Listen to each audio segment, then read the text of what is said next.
Welcome to chess, ladies and gentlemen. All right, man, I appreciate you guys very much for stopping by. So I got you. So I went ahead, we have a tournament coming up tomorrow. Waiting on that, but I did go ahead and go back to the Global Chess Championship and grab another game between Wesley and Nihal Sarin. And this is the fifth game that they played with each other. As you guys know, they both played for the absolute final to see who was the champion.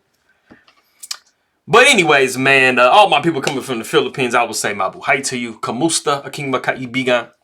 I appreciate you guys very much. Anybody who is coming from India, or more specifically Kerala, I will say namaskaram to you. And Nandi, I appreciate you guys very much for stopping by. But if you guys are ready to go, let's take a look, see what we got for this game, homie. So we got D4, we got G6. Knight comes to F3, we got bishop to G7, we got the move G3. So basically, white and black have like the same idea. They're like, bro, I'm going to go ahead and fiend kettle a bishop and be hyper modern with it. So, to exclaim that, you guys guessed it, C5. Killing your center, homie. That's what black is talking about, man. This is actually the pterodactyl defense of the modern defense.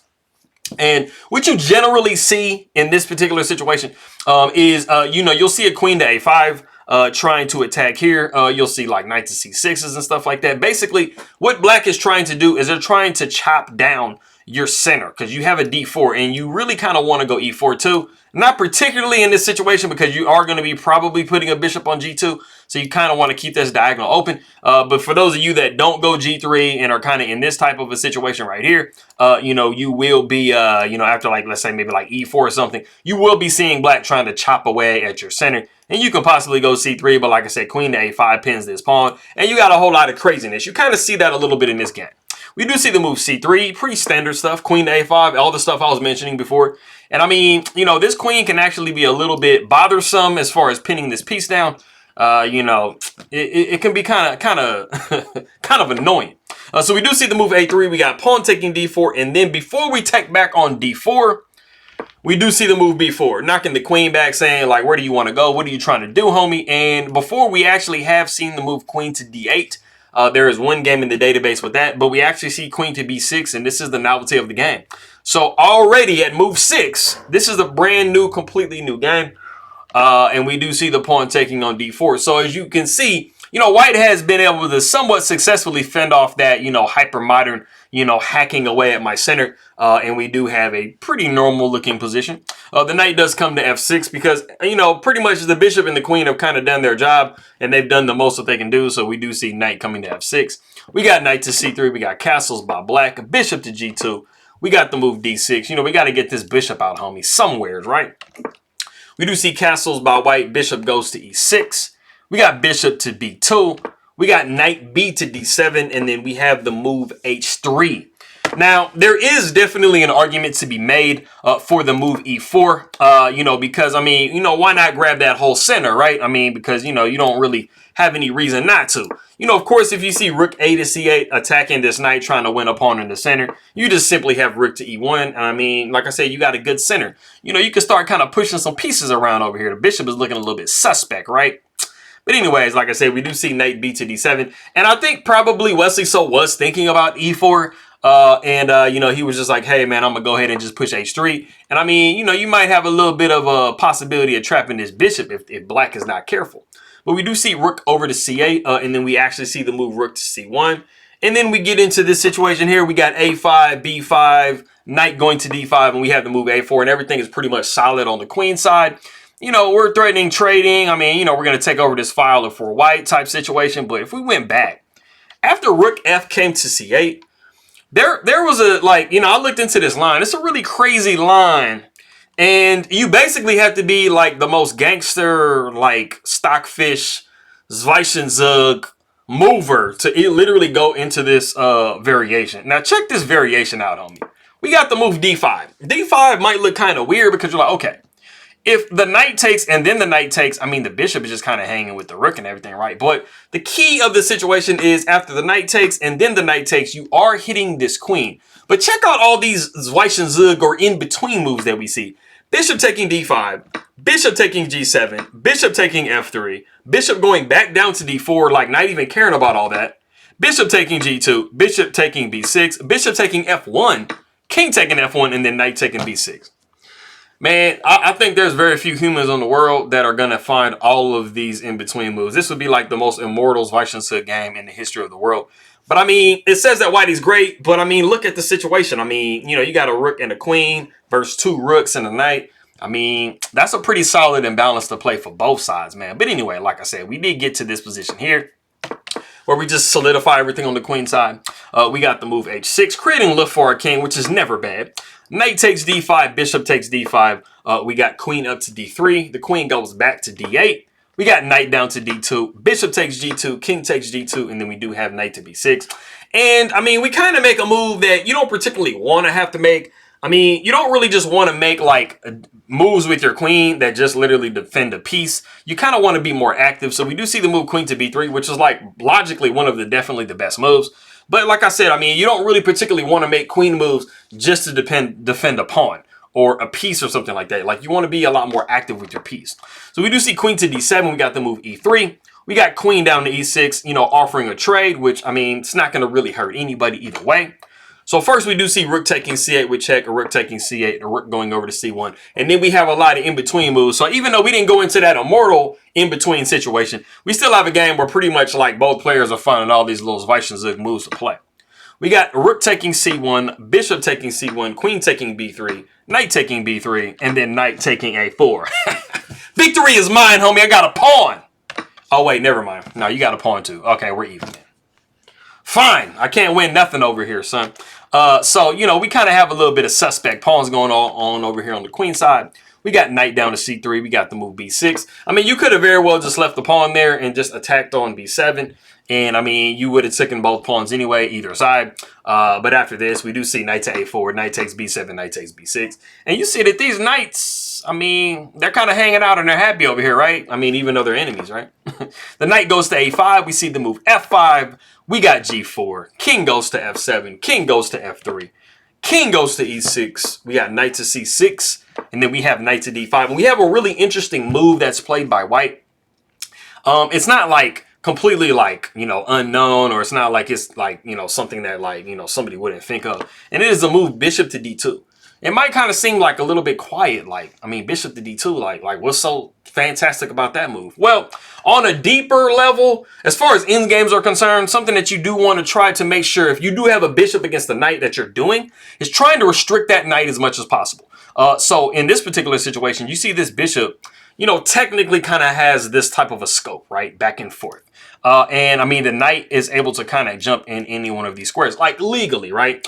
But the bishop is actually kind of preventing that. So that is a very important theme as far as end games are concerned, because, you know, they generally say that knights and bishops are pretty much the same piece, 3 points, but it depends on the position, which one is kind of better. Sometimes one is better than the other. To give you guys an example, now, obviously do not like literally follow these moves because these moves actually really suck for the position, but I'm trying to give you guys a visual of what I'm talking about.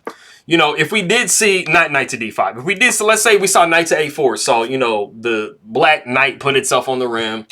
And like I said, do not pay attention to these moves because these are like absolutely not right, you know, the incorrect moves to make in this position. You know, d5, king to f7, bishop to b2, which, okay, of course looks weird, right? But I'm just trying to get to a position I can illustrate to you what I'm talking about. All right, so we have this knight over here on the rim, right? It only has these squares that it can actually go to.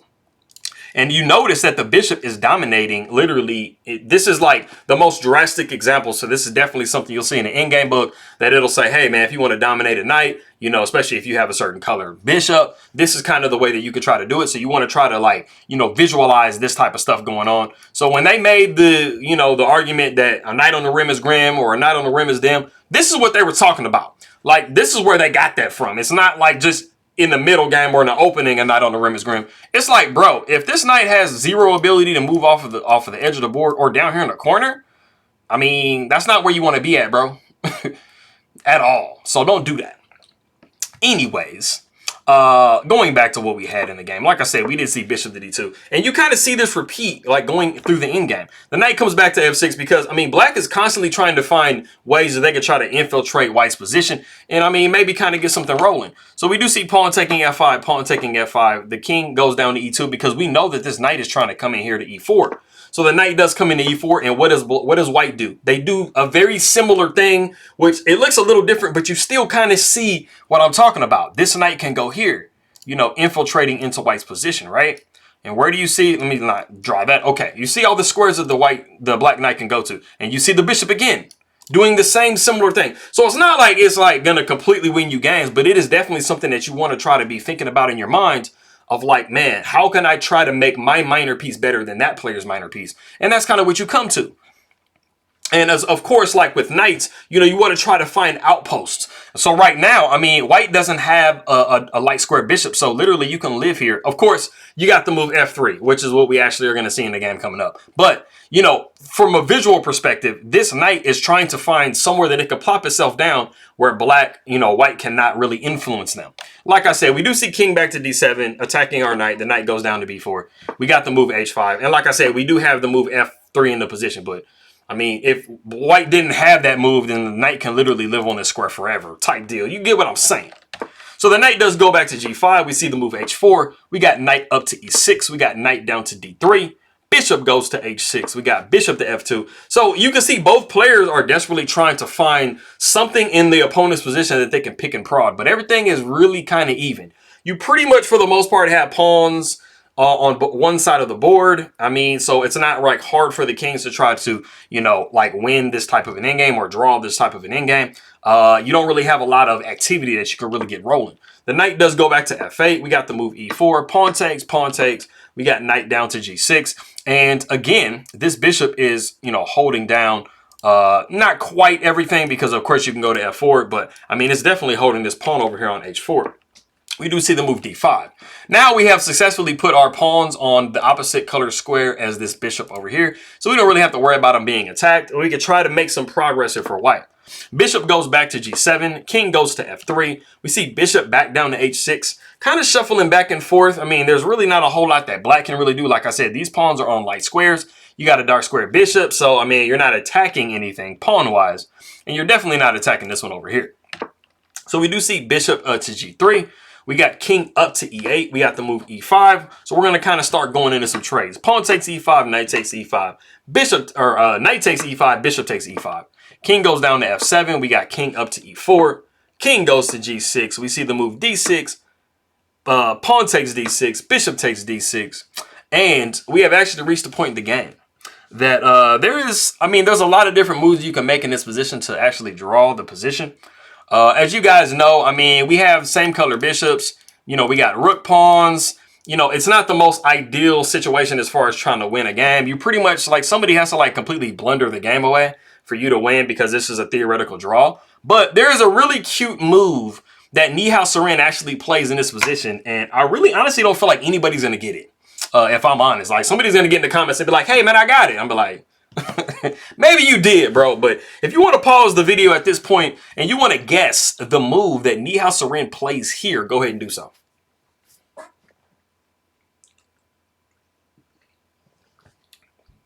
All right, man. So like I said, you know, you have a situation where you have two rook pawns, right? You have your king in a really nice position if you're black. So, I mean, you basically, either side, they don't really have to worry about these pawns because they can always just sacrifice the bishop like at any point and just completely draw the game. Because as you guys know, if you just have a king and a bishop versus a king and a bishop, or a king and a bishop versus a king, you can't checkmate that way. So, I mean, this is like 1000% a draw. It really kind of almost doesn't even matter what you do. You most likely can go bishop to f8 and allow your bishop to be taken.